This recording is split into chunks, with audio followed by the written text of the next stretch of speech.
right?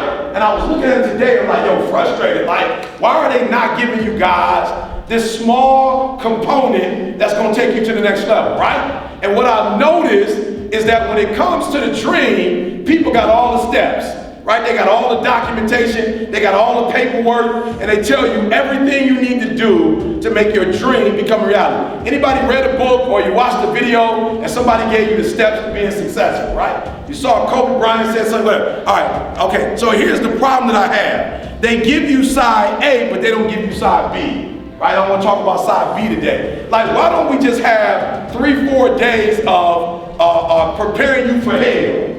Right? Like when people tell you that you can make this dream become a reality, and they show you the money that you're going to make and the degree that you're going to get, and they show you, oh, and I know why they do it. The reason why they don't show you side B is because they know if they show you side B, most of you won't even try side A. So that's the reality of it. I get it. But it's unfair to listen to me very closely. There are those of you who are like, I want to be a millionaire. How many of you ever said in your life that I want to make 7 figures? Raise your hand. You want to be a millionaire. I've heard a couple of people say billionaire. Who ever thought about, I want to be a billionaire? Listen to me very closely. Do you know the kind of hell you're going to go through to be a millionaire? Do you understand? Do you understand the struggle and the stress of making 6-7 figures? Do you understand, for those of you who geeked up, you want to be in a relationship, do you want to get married? Do you understand that less than 50% of marriages make it? Do you understand that 50% of marriages end in divorce? Do you understand how cute it is when y'all date? How cute it is when y'all go and spend $16,000 that you ain't have? Now y'all done broke up and y'all divorced and y'all, you ain't got 50 cents, but y'all spent like on everything I love. I know somebody that had the big wedding with the 100 pigeons. They was pigeons painted white. They was pigeons. I ain't sure. Them wasn't no those. Those was pigeons sprayed white. All right?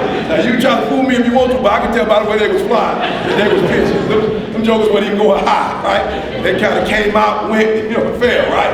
And so that marriage, they had the horse and carriage. I mean, the whole nine. They made me dress up. I hate dressing up. And they was like, you won't have to dress up. I dressed up for the whole thing. I swear to you, in the last 6 months. I swear to them, the last 6 months. So I never marry people without doing marriage counseling. And when they get into marriage counseling, I tell them off the abort, run, abort, don't do it. It's not what you think. Now, I've been married 28 years. Bruh, I'm in marital bliss right now. But let me tell you something. It is work. You got to put in work. And so I look at all these little couples, and they walking up to the altar, they all geeked up, they all smiling, dancing with their daddy, getting their last dance in, dancing with them, everybody smiling. I'm like, y'all ain't gonna be smiling like that in about 6 months. Ain't nobody gonna be smiling. Hey, you heard, get all smiles in and get them out, because ain't gonna smile like that when real life hits you. So listen to me very closely. Here's the problem. What I want you to do for me from now on, if somebody tells you that they're going to give you an A, if somebody tells you you're going to get a 4 point, if somebody tells you you're going to be rich, if somebody tells you you're going to be happy, say, thank you so much, but give me side B. Give me side B. Nobody told me when I had my son, and he wanted to play football, and he dreamed of playing football, and we got him out there on the football field, that I would get a call while I was preaching that he broke his femur. What are the chances that my son break his femur? That's the strongest bone in your body. What is the chance that you break your femur when I'm preaching and you about 30 miles away? What's the chances? You should have broke your femur at a game that I was at. Nobody ever told me that my son would break his femur, and when I get to the hospital, he would be in excruciating pain. Nobody ever told me I'd have to watch my child, who I want nothing but good to happen to, screaming and hollering because he was in so much pain. Nobody told me I would have to be in there when they cutting his leg to give him some. Nobody ever told me that this kind of stuff would happen. So I know my daughter, I just know she gonna start dating, she gonna call me. I just know the first dude gonna break her heart. I already know it, and I gotta deal with her being depressed for I don't know how long. Nobody ever told us when we had kids and we had these great dreams for our kids that this other crazy stuff would happen. They just told us it's going to be the best thing ever happened. And it was. When he came out the womb, it was my why. It changed my life. But I didn't know the stuff that he was going to go through. I didn't know that I wouldn't be able to sleep at night when he was at high school and he coming back and coming in the house at 2 o'clock o'clock in the morning. You know, senior in high school doing things. Nobody told me I wouldn't be able to sleep when he was out the house. Nobody ever told me when he went to college and they on these trips with the basketball program, nobody told me I would be nervous and praying that he getting on all these flights. Nobody ever told me that when he moved to Atlanta that I would be like still nervous, waiting every day for a phone call because there are people, kids who don't, for whatever reason. Are you hearing what I'm telling you? Nobody ever told me that my wife, when we were 16 dating, that she would get multiple sclerosis and that her mother would be diagnosed with cancer and it would metastasize throughout her body and they would send her home. Nobody ever told me. Everybody tell you about side A, but don't nobody tell you about side B. And it ain't side A that breaks us, it's side B that breaks us. That's the side. Everybody want to be in business. Everybody want to be rich. Everybody want to be in a relationship. Everybody want a six-pack. Nobody tell you the pain that come with it. So what I do now is I look at side B before I go to side A, because I already know I can handle side A. So I looked at side B, guys. I looked at what it takes to get a six-pack. I'm like, I'm good on that. I'm good on that. Flat out. I'm good. I was talking when you see it on TV, and you see my man with the six-pack. And if you like me, you travel a lot. So you see my man on the beach with the six-pack, and my man walking around with the six-pack. You know what I'm saying? It's like, whoa, that look healthy too. That look healthy. That look like that. He in the magazine, like I couldn't imagine being me. They would put me in the magazine. I couldn't imagine making the cover of, the middle of, the last page of a magazine with the keg. You know what I'm saying? I couldn't imagine, right? So I'm looking at my man like, wow, the six-pack. Wow, that looks great. And so then I go downstairs and I get the little thick wheel and I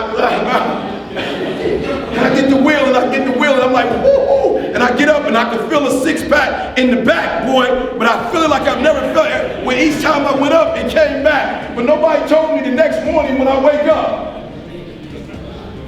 Nobody ever told me about that I have to walk like this. Because nobody even told me that my abs was connected to my whole body. I didn't even know my abs was connected to my laughter until I tried to get the six-pack. I had no problem laughing before the six-pack. And then once I tried to get the six-pack and I laughed, I was like, oh.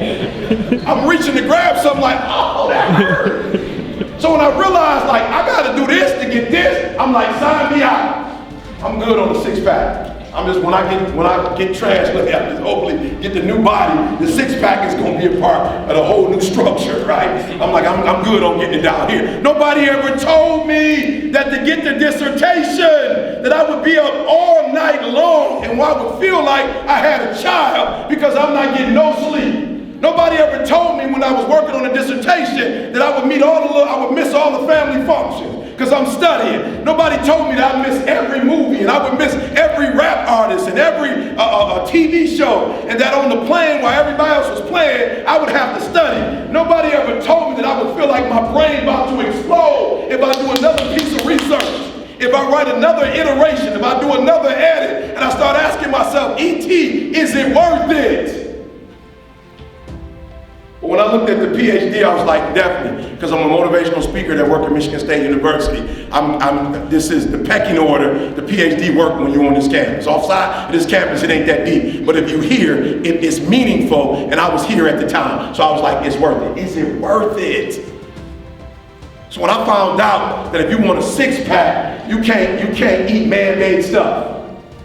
If you want a six-pack, you can only eat the stuff God created if you want a six-pack.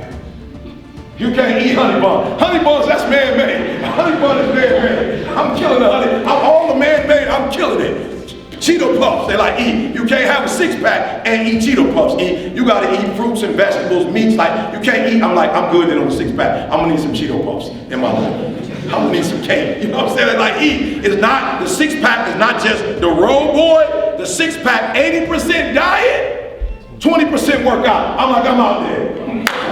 If it was 50-50, I'd try. But you mean to tell me 80% of what my stomach look like is what I eat? It's a wrap. I can't. It's too late. You know what I'm saying? I have never in my life woke up and was like, ooh, looking at some food like vitamin D.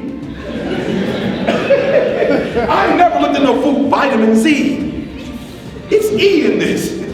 This is protein. I never done that. I'm like, mac and cheese, it tastes good.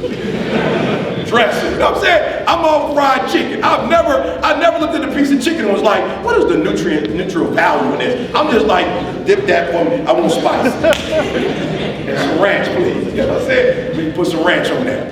Are you hearing what I'm saying? So what I need you to do for me, guys, come on. I need you to start looking at B for me.